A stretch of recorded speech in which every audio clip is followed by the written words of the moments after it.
নীলগিরি থেকে এখন আবার নেমে যাচ্ছি। প্রায় 2 ঘন্টা সময় আমরা নীলগিরিতে ছিলাম। আমাদের মহিউদ্দিন ভাই, আমি, রাজুল ভাই, ইউনুস ভাই, অনেকে আমরা এসেছি।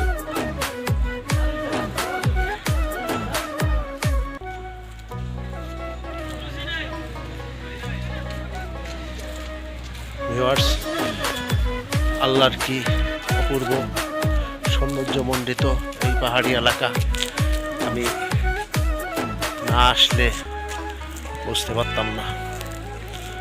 এর আগে ছোট ছোট পাহাড় দেখেছি, কিন্তু এত বড় পাহাড়ের উঁচায় কখনো ওঠা হয় নাই।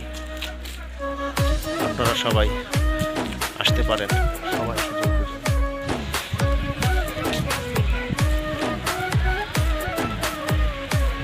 আমরা এখন বের হয়ে যাচ্ছি। বের হয়ে গেলাম গেট দিয়ে বের হয়ে গেলাম। ধন্যবাদ সবাইকে।